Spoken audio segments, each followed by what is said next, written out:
Hi நண்பர்களே, வணக்கம். நேற்று விட்டதிலிருந்து மீண்டும் தொடர்கிறது.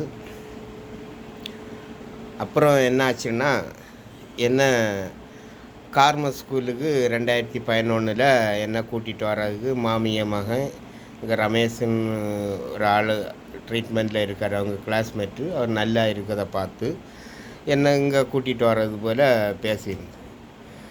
அப்போ என்கிட்ட யாரோ சொன்னாவோ, உன்னை எங்கேயோ கூட்டிகிட்டு போகிறாங்க, ஊளம்பாறை கொண்டு போகிறாவ, திரைச்சி வால் வச்சு அடிப்பாவன்னு பயமுறுத்தி போட்டாவ. எனக்கு பயம். சூரிய ஒளியே பார்க்க முடியாது அப்படின்னு சொன்னோன்னே எனக்கு பயம். சூரிய ஒளியை பார்க்க முடியாதா? ஒரு இருட்டை கண்டாலே பயம், இதில் வேற இப்படியா அப்படின்னு சொல்லிட்டு பயந்து நானும் நடுங்கிட்டுருங்க.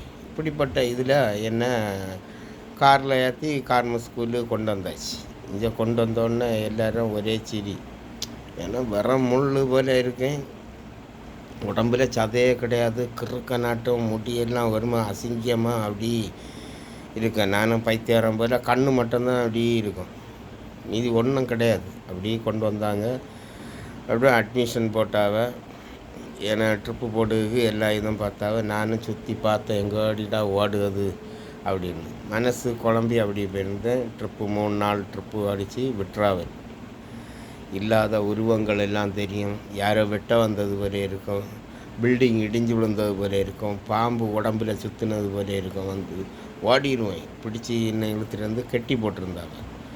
ஒரு 7 நாள் படாத பாடுபட்டேன். என்னை வீட்டுக்கு திரும்ப அனுப்புள்ள முயற்சி அவங்க எடுத்தாங்க.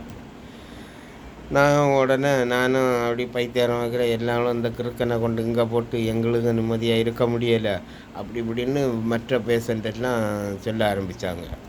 ரொம்ப பிறகு எப்படி நம்ம பேசி எடுத்து வச்சு கொஞ்சம் ட்ரீட்மெண்ட், கொஞ்சம் ஒரு மாற்றம் அப்படி வர ஆரம்பிக்குது. மாற்றம் வந்ததும் நான் யார்கிட்டையும் கூடுதல் பேச மாட்டேன். தனிமையாக தான் போயிருப்பேன். தனிமையாக இருந்துட்டு யோசித்துட்டே இருப்பேன், என்னடா செய்யது, ஒரு வழியே இல்லையே, இனி என்ன வேலை செய்ய போகிறோம் அப்படின்னு சொல்லிட்டு அப்படி ஒரு இது, எல்லாத்தையும் இழந்துட்டோமே அப்படின்னு ஒரு ஏக்கம் மனசுக்குள்ளே ஓடிட்டே இருந்து யார்கிட்டையுமே பேச மாட்டேன். அப்படி வகுப்புக்கு உள்ளே போவோம் வருவோம் அப்படின்ட்டு அப்படியே போய்ட்டுருந்து. ஒரு நாள் அப்படியே போய்ட்டுருக்க சமயத்தில் அனுபவ பகிர்தல் நடக்கும். ஒவ்வொரு நாள் ஒவ்வொரு ஆள் வந்து தனது அனுபவத்தை பேசுவாங்க. குடினால் நான் எவ்வளோ கஷ்டப்பட்டேன், எப்படி இருந்தேன், என்ன நடந்தேன், இப்போ எப்படி இருக்கேன் அப்படின்னு கேட்டு அனுபவம். எங்களோடையும் வசதியான ஒரு ஆள் வந்து அவருக்கு அனுபவத்தை பேசினார். எல்லாத்தையும் இழந்து நான் இன்னைக்கு குடிக்காமல் நல்ல வாழ்க்கை வாழ்ந்துருக்கேன். இப்படி நான் என்ன வச்சு பேசுனது போலே இருந்து நானும் கூர்மையாக குடியை தவிர்த்து இது 2 எப்படி வழி வந்தார் அப்படின்னு சொல்லிட்டு கூர்மையாக அவர் சிம்பிள் அவர் சொன்னார். சரி, நிறைய விஷயங்கள் சொன்னார். இதுலேருந்து வெளி வந்து இன்றைக்கி நல்லா இருக்கேன், இழந்ததை கொஞ்சம் கொஞ்சமாக திரும்ப முயற்சிக்கேன் அப்படின்னு சொன்னப்போ எனக்கும் ஒரு தைரியம், ஒரு நம்பிக்கை. சரி, நம்மளும் வந்துடலாம் அப்படின்னு சொல்லிட்டு நானும் அதுக்கு பிறகு கொஞ்சம் ஆர்வமாக கேட்க ஆரம்பித்தேன்.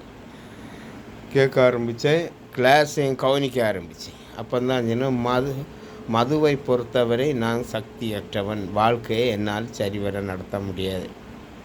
கிளாஸை ஆரம்பித்தாவ. அப்போ மதுவுக்கு முன்னாடி என்னடா சக்தியற்றவன் வாழ்க்கைன்னு சொல்லி தந்தாவ. மதுவுக்கு முன்னே நம்ம போராட முடியாது, தோற்றுடுவோம். சக்தியற்றம், வாழ்க்கையை நம்மளால் சரிவர நடத்த முடியாது, அது உண்மை தான். அப்படி நம்ம எழுபதில் போட்ட உடனே அப்படி செஞ்சிடணும் இப்படி செஞ்சிடணும், லாஸ்ட்டு பார்த்தோன்னா குப்புறப்படுத்து கிடப்போம், வாழ்க்கையை வீணாகும் அப்படின்ட்டு நிறைய விஷயங்கள் சொல்லி தந்தாங்க. அதுல கேட்டும் முடி வெட்டி நல்லா நீட்டாகி நல்ல ட்ரெஸ்ஸு போட ஆரம்பித்தேன். தலையை வலிக்க ஆரம்பித்தேன்.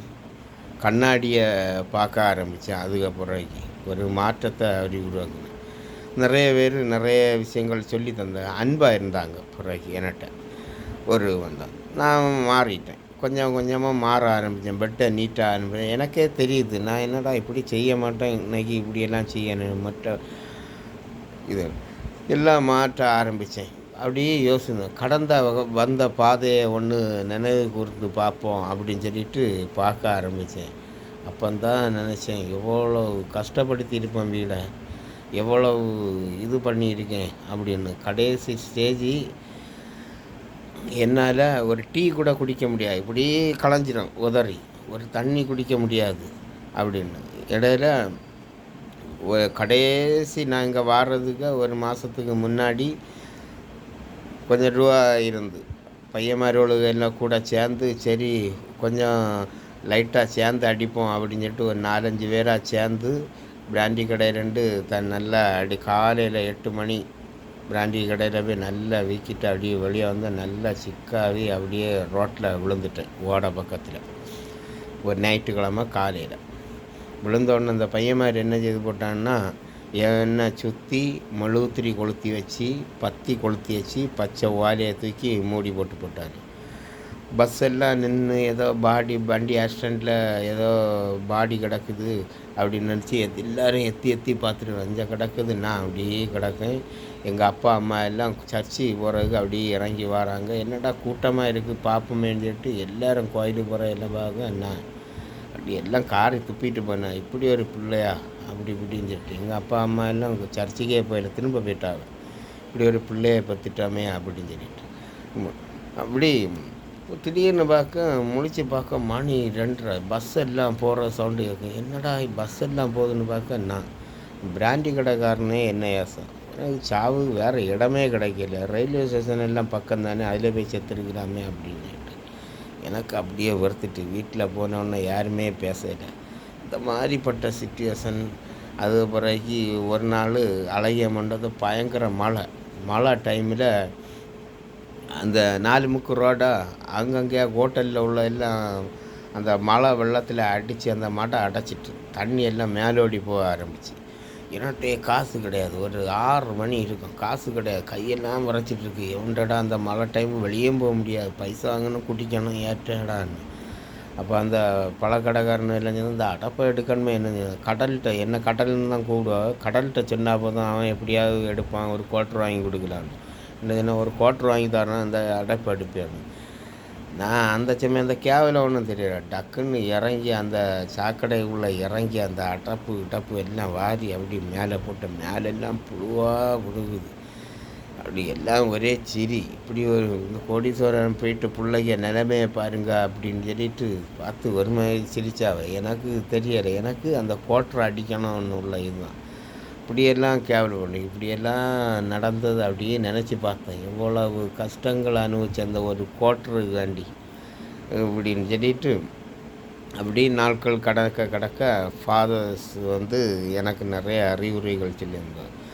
கடந்து வந்த பாதையை மறந்துடு, இனி வார போகிற வாழ்க்கையை பற்றி யோசி.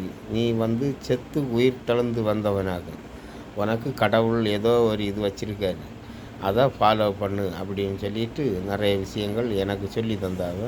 அதே போல் நான் சின்ன சின்ன உதவிகள் அங்கேயே செய்ய ஆரம்பித்தேன். ஒரு சேவை போலே செய்தேன் அப்படின்னு. எங்கள் அப்பா அம்மா நம்பவே இல்லை. இவன் இன்னும் குடிக்க தான் செய்வான் அப்படின்னு. என்ன எப்பமா இருக்கா பார்க்க வருவாவ அப்படின்னு. அப்படியே தொடர்ந்து அங்கேயே இருக்க ஆரம்பித்தேன். நாட்கள் கடந்து போக ஆரம்பித்து ஒரு வருஷம் ஆனதும் நான் ஊருக்கே வரல, அப்படியே இருந்துட்டாங்க. ஒரு 3 மாதம் ஆகும்போது ஃபாதர் சொன்னால் ஒரு வேலை இருக்குது செய்வியா ஸ்கூலில் அப்படின்னு. சரி ஃபாதர் அப்படின்னு சொன்னேன். ஸ்கூலில் போய் வேலை பார்க்க ஆரம்பித்தேன். எனக்கு சந்தோஷம்னா பொறுக்க முடியாது. ஏன்னா ஒரு சமயம் ஸ்கூலுக்கு போயில்லையா நான் எல்லோரும் பெரிய வாத்தியாராக இருங்க எல்லாம் எப்படின்னு ஆசையாக இருந்தது அப்படின்னு. அப்படி என்னடா வேலை அப்படின்னு வாத்தியார் ஆகணும்னு எல்லாம் ஒரு நினைப்பு, சும்மா ஒரு மனக்கோட்டை கட்டி பார்த்துட்டு இருந்தேன். இப்படி இதெல்லாம் பெரிய படிப்பு படிச்சிருக்கணும் இந்த வேலைக்கு அப்படி இப்படின்னு எல்லாம் நினச்சிருந்தேன். கடைசி பார்த்தா கார்மஸ் ஸ்கூலில், கன்னியாகுமரி மாவட்டத்திலே ஃபஸ்ட்டு ஸ்கூலு கார்மஸ் ஸ்கூலு, அங்கேயே எனக்கு ஒரு வேலை. நானும் அங்கே பண்ணிவிட்டு நல்லா டீசெண்டாக ஸ்கூலில் வேலை பார்த்துட்டு பையன் மாதிரிலாம் சார் குட் மார்னிங் சொல்லம்ப நம்மளும் குட் மார்னிங் சொல்லம்ப எனக்கு ஒரு அளவு கடந்த சந்தோஷம். அதுலேருந்து ஒவ்வொரு ஸ்கூலுக்காக போய் விழிப்புணர்வு கொடு அப்படின்னு சொன்னாங்க. அதாவது குடி நோயை பற்றி உன் வாழ்க்கையில் என்னென்ன மாணவர்களுக்கு நீ ஒரு விழிப்புணர்வு வேணும், இந்த போதையினால் உடல் ரீதியாட்டு என்னென்ன பாதிப்புகள் வருது அப்படின்னு உள்ளதை ஒவ்வொரு ஸ்கூலாக போய் பேச ஆரம்பித்தேன். என் அனுபவபூர்வமாட்டு திருச்சி, திண்டுக்கல், சேலம், ஊட்டி, கொடைக்கானல், மதுரை அங்கங்கே ஒவ்வொரு ஸ்கூலுக்கா போக ஆரம்பித்தேன். அப்படி என் வாழ்க்கை நிறைய பேருடைய இது பழக்கவழக்கங்களும் ஆரம்பிச்சு நானும் ஒரு நல்ல ஒரு வருஷம் அப்படியே போயிட்டு இருந்து ஒரு வருஷம் மெடல் எல்லாம் போட்டாங்க. எனக்கு அப்போதான் எங்கள் அப்பா, அம்மா எல்லாம் வந்து இருந்துட்டு அப்பா, அம்மாவுக்கு சந்தோஷம். என் பிள்ள ஒரு வருஷம் குடிக்காமல் இருக்கான்னு மெடல் எல்லாம் எங்கள் அம்மா எனக்கு ஒரு மோதிரம் செஞ்சு போட்டாங்க. அப்படி சந்தோஷமாக இருந்து அவங்க அப்பவும் நான் ஊருக்கு போயிடல. அது அப்புறம் தான் ஃபாதரு இனி பொண்ணை பாருங்க அப்படின்னு. ஏகப்பட்ட பொண்ணு பார்க்க அப்பா, அம்மா எல்லாம் பார்க்க ஆரம்பித்தாங்க. எல்லோரும் ஏமாற்ற தான் செஞ்சாங்க. ஏன்னா அந்த மாதிரி கடந்தேன் நான். அதனால் யாரை நம்பலை வெளியூரில். இவன் சில சமயம் பொண்ணு கட்டுக்காண்டி குடியை நிப்பாட்டி வச்சுருப்பாவ, எங்கேயா விட்டுருக்காவ அப்படின்னு எல்லாம் ஒரு புரளியை கிளப்பி யாருமே பொண்ணு தரல. அப்படியே பார்த்துட்டு இருந்தேன். நானும் அப்படியே முயற்சி பண்ணி பண்ணிட்டு தான் எடுத்துட்டு இருந்தேன். ஒரு முயற்சி பண்ணேன். அதுக்கு பிறகு என்ன நடந்ததுன்னு ஏன்னா ரொம்ப லாங்காக போனால் கேக்கு கொஞ்சம் இதாக இருக்கும். அதுவும் மீண்டும் அடுத்த இதில் சந்திப்போம். பாய். ஒரு லைக் பண்ணி சப்ஸ்கிரைப் பண்ணுங்கள். பாய். மீண்டும் சந்திப்போம்.